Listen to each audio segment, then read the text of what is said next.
It was the kind of Tuesday night in Harlem that felt heavy, the air thick with the humidity of lingering summer and the electric anticipation of a storm.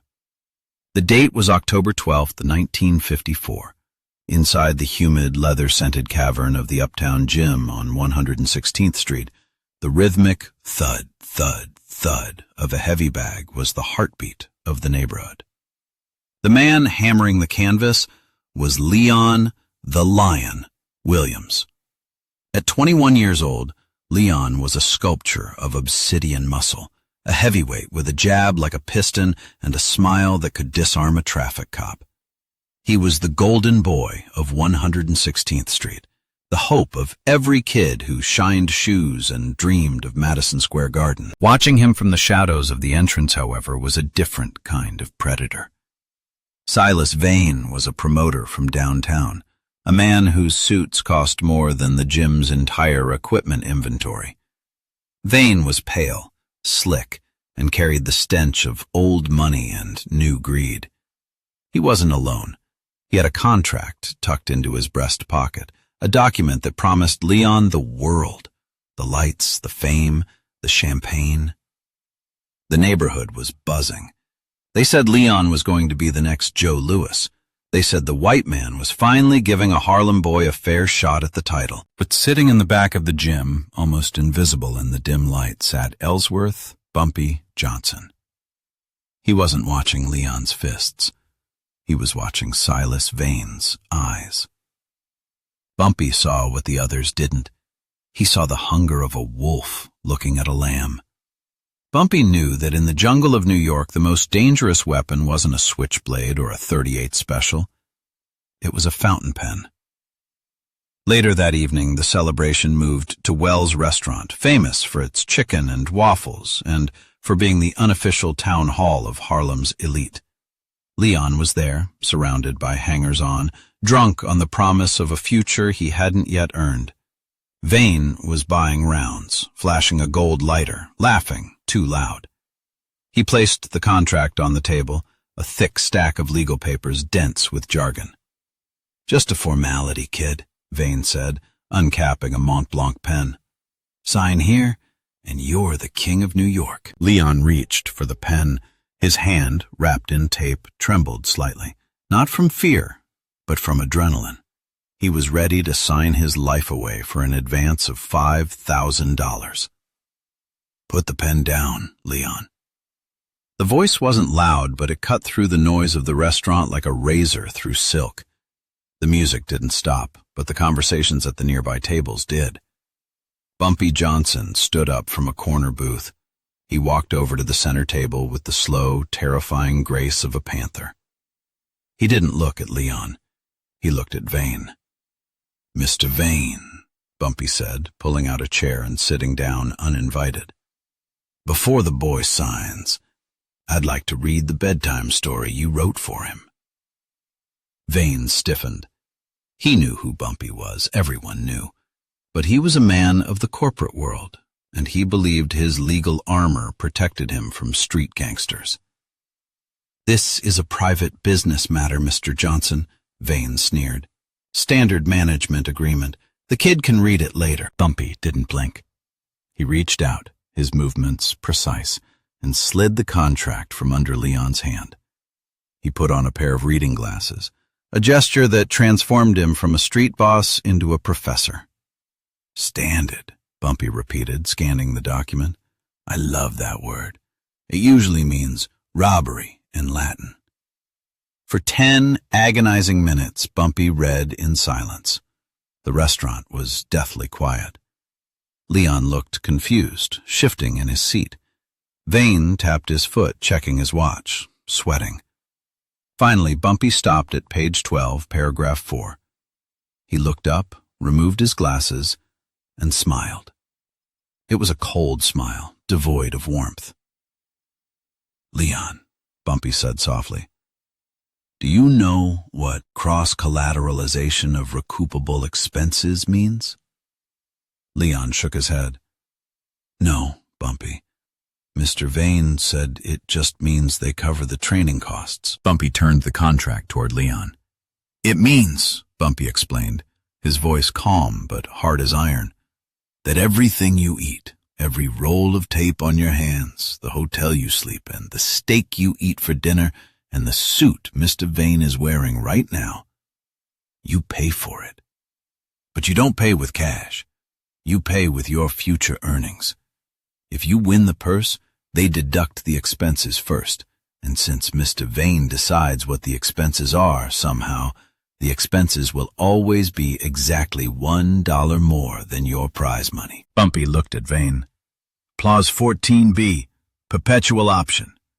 If Leon owes the management company money, which he always will because of the expenses, the contract automatically renews for another 5 years.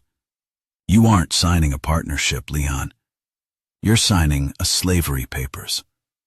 You'll be a champion who owes his soul to the company store.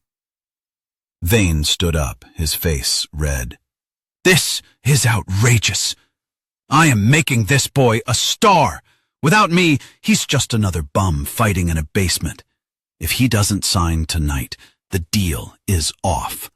The fight at the Garden is canceled. I'll blackball him from every ring in America. Leon looked terrified. Bumpy, please. It's my shot. Bumpy didn't stand up. He didn't raise his voice. He simply poured himself a glass of water from the pitcher on the table. Sit down, Silas, Bumpy said. The command was absolute. Vane hesitated, then sat. You won't cancel the fight, Bumpy said, taking a sip. Watch me, Vane spat. I control the venue. I control the ticket sales. Actually, Bumpy corrected him, you don't. Not anymore. Bumpy reached into his jacket pocket and pulled out a stack of ticket stubs. You see, Silas, I knew you were coming. I knew you were a shark. So this morning, I had my associates visit every box office outlet in the city. We bought the first 5 rows. Ringside. 200 seats. Vane laughed nervously. So? You gave me a sellout. Thanks for the money. I didn't buy them for myself, Bumpy continued, his voice dropping an octave, becoming darker. I gave them away. To the dock workers from the local union, to the sanitation workers, to the men who work double shifts and don't take kindly to being cheated. They are very excited to see Leon fight. They consider him family. Bumpy leaned forward, his eyes locking onto Vane's. Now, imagine this scenario, Silas. The fight is canceled, or Leon fights, but he looks tired. Maybe he takes a dive because his manager told him to. And 200 angry large men in the front row feel disappointed. They want their refund. And they don't want to wait for the mail. They want to discuss the refund with the promoter. Immediately. In the ring. The color drained from Vane's face. He realized the trap. He was locked in a cage with a lion, and Bumpy held the key. Bumpy wasn't threatening to hurt him. He was threatening to unleash the chaotic justice of the crowd. What do you want?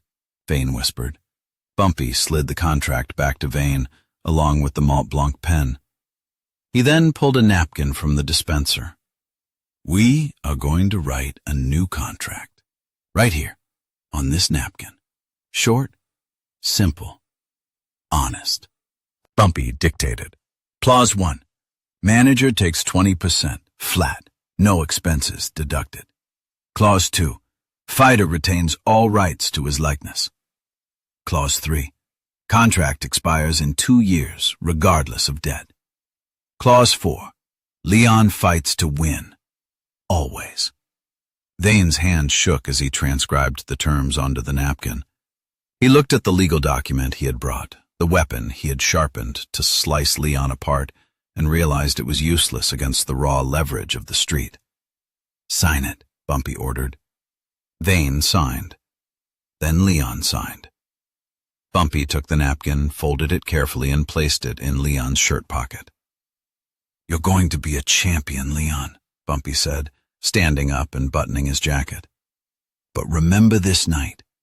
The hardest hit you'll ever take won't be in the ring. It'll be in an office, from a man smiling and handing you a pen. The poison isn't in the water bottle, kid. It's in the ink. Bumpy turned to leave, stopping only to drop a crumpled $10 bill on the table. Silas, he said, not looking back, the drinks are on you. And get the boy a steak. He needs his protein. I'll be checking the receipt. When Leon the Lion Williams stepped into the ring at Madison Square Garden 3 months later, he didn't just carry the hopes of Harlem on his shoulders. He carried a shield. He fought with the ferocity of a man who owned himself. He knocked out his opponent in the 4th round, and as the referee raised Leon's hand in victory, Bumpy Johnson was there, sitting in the front row, not cheering, just nodding. He wasn't watching the knockout punch. He was watching Silas Vane, who stood in the corner, looking defeated despite the win, knowing that the real king of Harlem wasn't the one wearing the gloves, but the one who ensured the gloves weren't poisoned. This story, like many others, traveled through the barbershops and the jazz clubs, growing taller with each telling. Some say Bumpy held a gun under the table. Others say he had the mayor on the phone. But the truth is far more potent. Bumpy Johnson didn't need a gun that night.